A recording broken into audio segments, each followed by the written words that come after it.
परिचय दो अपना। सऊदी में ढूंढो चाहे जापान में, श्रीलंका दुबई चीन अफगानिस्तान में, ढूंढो सारा जहान कभी मेरा नंबर 1 है। जिसने बनाया संविधान कभी मेरा नंबर 1 है। मुश्किल से लंदन में करके पढ़ाई, साहब ने सबकी गुलामी मिटाई।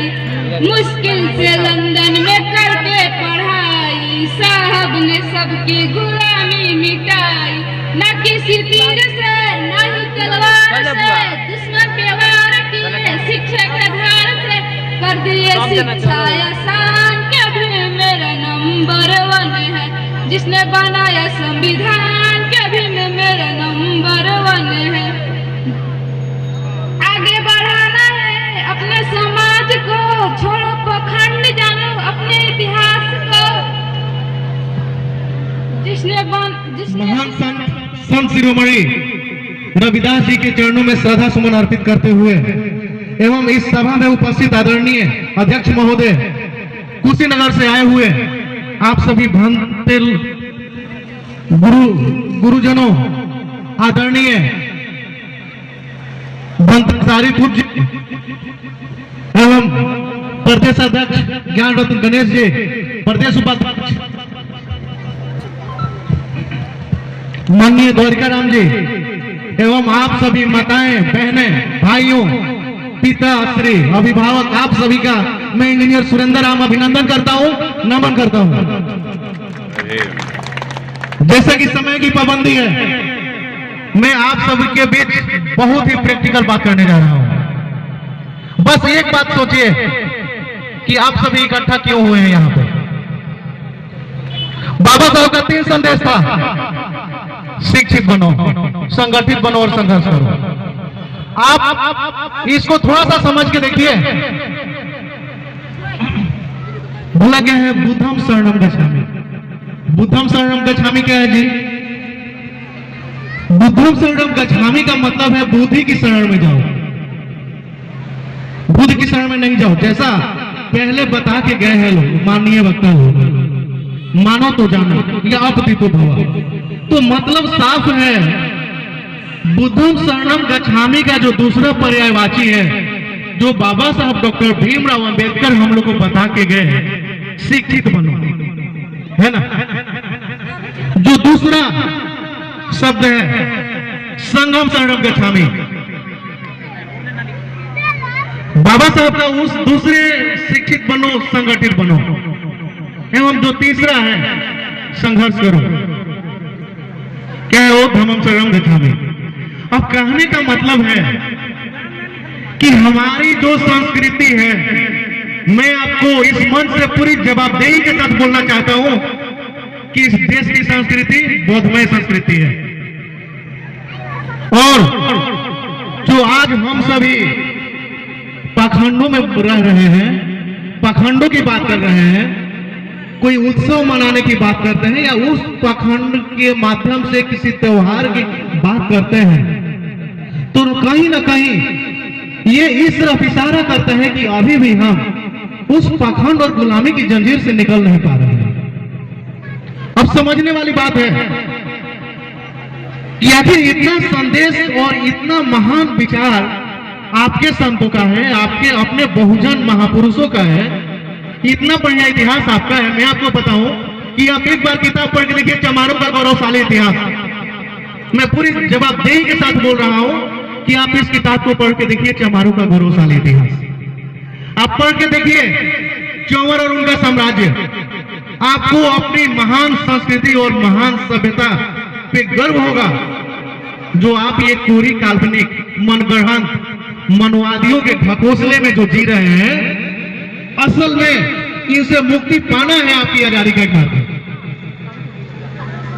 तमाम नए नए दिन रोज कुछ न कुछ हथकंडे होते हैं, जिसके माध्यम से हम और उस दर्द में फंसते चले जाते हैं। बड़ी मजेदार बात है, मैं पिछला चुनाव लड़ा, थोड़ा सा मैं यहाँ पे सत्ता का जिक्र करूंगा, क्योंकि जहां पे धर्म है वहां सत्ता है, और जहां सत्ता है वहां पे धर्म है। क्योंकि सत्ता में भी जो लोग हैं, कहीं ना कहीं धर्म के माध्यम से आप और हम सभी को क्या बोलते हैं उसको, गलतफहमियों के शिकार बनाते आए हैं या बरगलाते रहे हैं। अब इस बात को जब मैंने चुनाव लड़ा तो ये बात समझ में आई कि ये जो धरती है, ये धरती बहुमय धरती है। बहुत सारे ऐसे लोग हैं जो विचार को मानते हैं, जय भीम नमो बुद्धाय, जय भीम नमो बुद्धाय कहते हैं, लेकिन भाई जय भीम नमो बुद्धाय के आगे आप ये क्यों नहीं समझते कि बाबा साहब या तथागत भगवान बुद्ध ने जो संदेश दिया उसको हमें मानना पड़ेगा, और हमारा जो मुक्ति का मार्ग है वो संदेश ही है और कहीं से कुछ नहीं है। हमारा जो मुक्ति है, आज के संदर्भ में मैं आपको कहना चाहूंगा कि आप जरा अपने अपने जो आपका स्थान है या जो आप एक घेरे में है जिसको कंफर्ट जोन बोला जाता है, आप सभी अपने कंफर्ट जोन से बाहर निकल के तो देखिए, बाहर की दुनिया से संघर्ष करके तो देखिए। जानते हैं, अगर थोड़ा सा आपको अपने बारे में समझना हो तो कोई चुनाव बिना रिजर्वेशन के लड़के देख लीजिए, आपको सब कुछ समझ में आ जाएगा। जो आपको महसूस होता कि नहीं हम बहुत अच्छे स्थिति में आ गए हैं, इस धर्म में हमको आराम है, शांति है, हम मुक्त हो गए हैं, हम आजाद हो गए हैं, तो आपकी क्या स्थिति होगी, ये आप जो मैं बोल रहा हूं बस थोड़ा सा एक स्टेप ऊपर उठ के देख लीजिए। बड़े ही मतलब भावुक अंदाज में ये कहना पड़ता है कि हम सभी कहीं ना कहीं जिस चीज से हमें मुक्ति पाना चाहिए, जहां से निपटना चाहिए, कहीं ना कहीं आज भी उन्हीं बातों को ढो रहे हैं। क्या यहाँ से निकलने के बाद हम जाके भवा की बात करते हैं, मानो या जानो की बात करते हैं? एक चीज बताइए कि जब हम जाते हैं, हमको कोई बीमारी होती है तो हम बोलते हैं भाई इस शहर में ये बढ़िया, इस रोग का बढ़िया डॉक्टर कौन सा है। हमारे पास इस चीज को समझने के लिए इतना दिमाग है कि हम समझते हैं कि भाई इस रोग का निवारण डॉक्टर ही कर सकता है, और उसके बावजूद भी अगर हम सभी को कहीं जाना होता है या अगर हमें अपनी मुक्ति की बात करनी होती है तो हम कहीं ना कहीं उस पाखंडों में जाके जकड़ जाते हैं, उन्हीं मंदिरों और मस्जिदों में जाके हाथ जोड़ के सिर नवा के खड़े हो जाते हैं कि यहाँ से हमें कुछ मिल सकता है। यकीन मानिए, अगर कुछ मिलना होता तो बाबा साहब के पहले मिल गया होता, है ना। लेकिन जब तक बाबा साहब नहीं आए तब तक अगर कुछ नहीं मिला, और मैं सिर्फ आप सभी समाज के संदर्भ में ही नहीं बोल रहा हूं, बात है जाहिर सी बात है कि बाबा साहब जब कानून मंत्री थे तो उन्होंने हिंदू कोड भी लागू किया। मैं यहाँ पे महिलाएं बहनें बैठी हुई हैं, मैं आपको बता दूं कि आप एक बार हिंदू कोड बिल जरा पढ़ के देखिए। उससे पहले आपकी आज भी कई सारे जो अनपढ़ जवाल जो गवार और जाहिल दो चार घूमते रहते हैं, आज भी इन शब्दों का इस्तेमाल कर देते हैं कि नहीं नहीं भाई, महिलाएं तो जो है वो पैरों की जूती के समान है। लेकिन ये शब्द बाबा साहब अम्बेडकर के संविधान और 1956 के हिंदू कोड बिल के लागू होने के बाद ही खत्म हो गए। बड़े दुख के साथ कहना पड़ता है, इस चुनाव के नतीजों में सरकार की तरफ से महिलाओं के लिए आरक्षण दिया गया ना, आरक्षण महिलाओं के लिए। एक चीज हमको बताइए, आपके जीतने के बाद जब जिला में मीटिंग होता है, वहां पे जाने के बाद मीटिंग अटेंड करने के लिए जाता है मुखिया पति, तो आपकी स्थिति फिर कहां है? आप तो फिर वहीं के वहीं हैं। और कहीं ना कहीं जो हमारे विरोध में लोग काम करने वाले हैं, जो हमारी संस्कृति के खिलाफ काम करते हैं, या जिनको आपकी वृद्धि और आपके विकास से ताल्लुकात नहीं है, कहीं ना कहीं ऐसे हथकंडे अपनाते जा रहे हैं।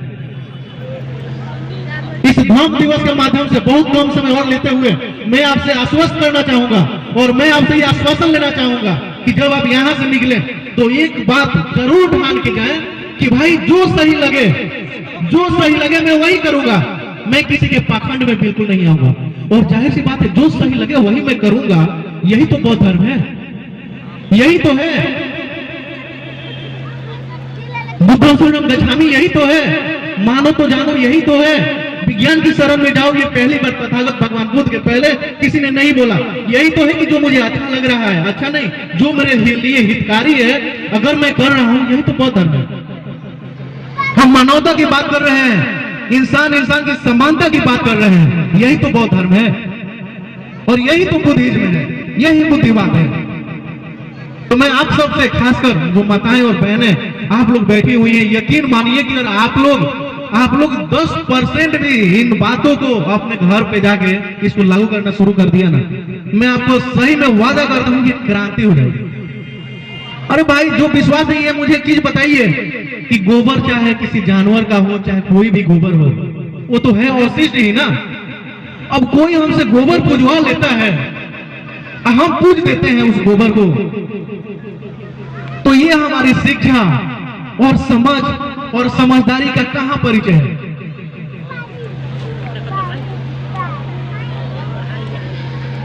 अतः जब हम जब यहाँ से जाएं तो यहाँ से एक संदेश लेके जाएं कि जो आगे हम जाके मानवता की बात करेंगे, विज्ञान की बात करेंगे, जो हमारे लिए हितकारी होगा, और सिर्फ वैसा हितकारी जो दूसरे के लिए हितकारी नहीं हो। अगर वैसा होगा तो हम उसी को मानेंगे, किसी पाखंड को नहीं मानेंगे।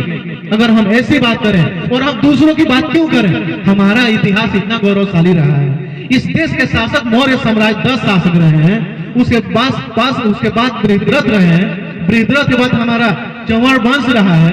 इतने सारे, इनफेक्ट मैं आपको बताऊंगी, कुछ दिन पहले मैं किताब पढ़ रहा था, बस एक मिनट बोलूंगा, मैं पढ़ रहा था, मैंने थावे के बारे में थोड़ा सा जानने की कोशिश करी, जहाँ पे आज के डेट में बहुत सारा भीड़ भाड़ होता है।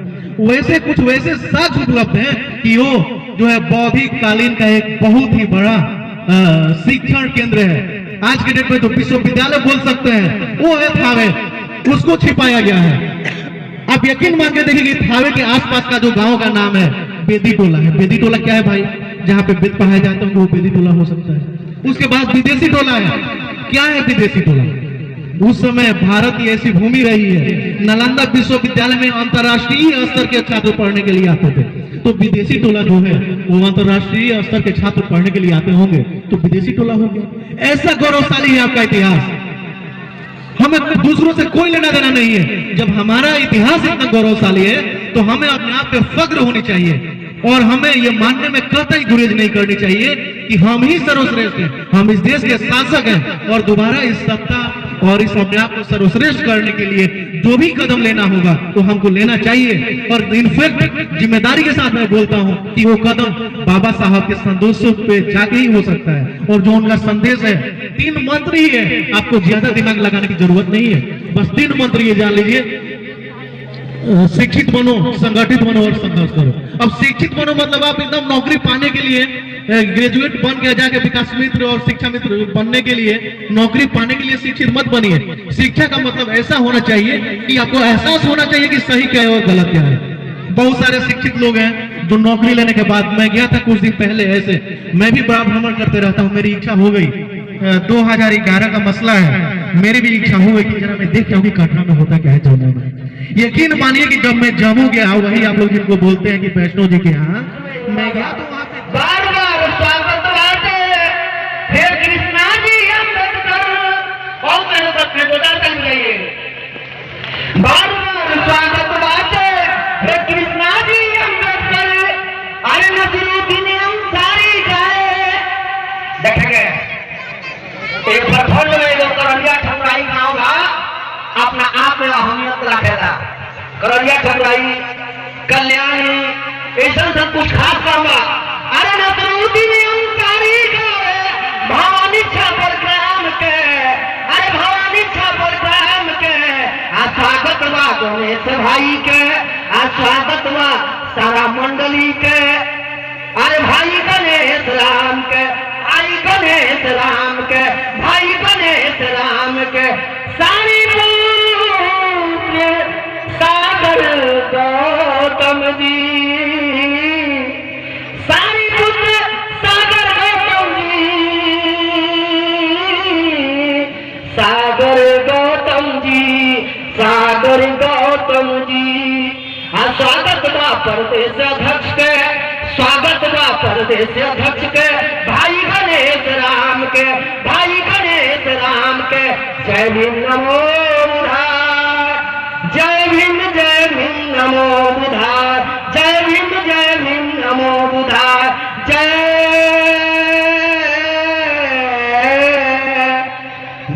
भीम नमो बुधार। जोरदार ताली बजा दीजिए भाई। बहुत बिहार का सपना हुए और 22वां साल लगातार, और जानते हैं किनकी वजह से होता है, सबका सहयोग तो होता है भाई, मगर सबसे पहले जो गुरुजी बैठे हुए हैं सारी पुत्र, उनके बाद जो संचालन करता है सागर राम गौतम जी और कृष्णा अंबेडकर जी, विपिन बाबू और जवाहर प्रसाद जी तो इस धरती पर नहीं है, डॉक्टर केदार पर यादव जी धरती पर नहीं है। ऐसे ऐसे कुछ खास लोग हैं जिनके वजह से ये कार्यक्रम हर साल प्रति साल ये महोत्सव का कार्यक्रम होता है। तो मैं आप लोगों से निवेदन करता हूँ जोरदार तालियों से इनका स्वागत किया जाए। और मंच पर जितने अतिथि लोग आए हैं, जानते हैं बिहार प्रदेश के बहुत महासभा के प्रदेश अध्यक्ष भाई गणेश राम जी आए हैं। लगातार ताली बजाइए, लगातार ताली बजाइए। और जानते हैं आपके पड़ोस के रहने वाले हैं मेरे भाई डॉक्टर रामाधार राम जी, उनके नाम पर जोरदार ताली बजाइए। और शॉर्टकट नाम ये खींचे आ जाए, यानी 1 मिनट और आओ चले बुद्ध के शरण में, आओ चले बुद्ध के शरण में, हम पथ को अपनाए, संघ बनाकर मानव जाति का दुनिया को सुखी बनाए। ताली यार ऐसा से बात है। बुद्धं नमामि धम्मं नमामि संघं नमामि, नमो तस्य भगवतो रहतो सम्मा सम्बुद्धस्य, बुद्धं शरणं गच्छामि धम्मं शरणं गच्छामि संघं शरणं गच्छामि। ये स्वागत किसकी तरफ से? भंते सारी पुत्र गुरु जी है ताकि ना, भंते सारी पुत्र सागर गौतम के नाम से, अरे भंते सारी पुत्र सागर गौतम के नाम से, स्वागत व परदेश अध्यक्ष के भाई गणेश राम के, स्वागत व परदेश अध्यक्ष के भाई गणेश राम के। जय भीम नमो बुधाय, जय भीम नमो बुधाय, जय भीम नमो बुधाय, जय भीम नमो बुधाय। और दूसरे कड़ी में हमारे बड़े भाई भी हैं और डॉक्टर भी हैं जिनका रामाधार राम नाम है। मैं भाई को बहुत इज्जत करता हूँ, उनके लिए एक कड़ी स्वागत व परदेश अध्यक्ष के भाई गणेश राम के, भाई गणेश राम के। रामाधार साहब जी आए, डॉक्टर जो कहलाते हैं, रामाधार जी आए, डॉक्टर कहलाते हैं। अरे भूले भटके लोगों को ये रास्ता खुद बताते हैं। ये कहते हैं कि आप लोग जय भीम तो कहिए लेते हैं, जय भीम जय भीम जय भीम। बाबा साहब को तो आप मानवे करते हैं, मगर बाबा साहब जो कहे उसको नहीं मानते हैं। इसलिए मैं क्या कहता हूँ,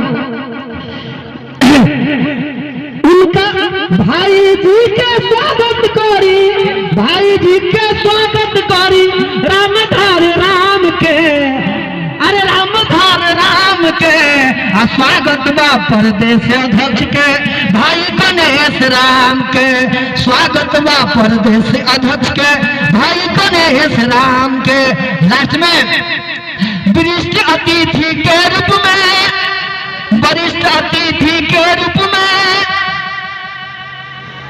पूर्व प्रत्याशी जी आए, वरिष्ठ अतिथि के रूप में पूर्व प्रत्याशी जी आए।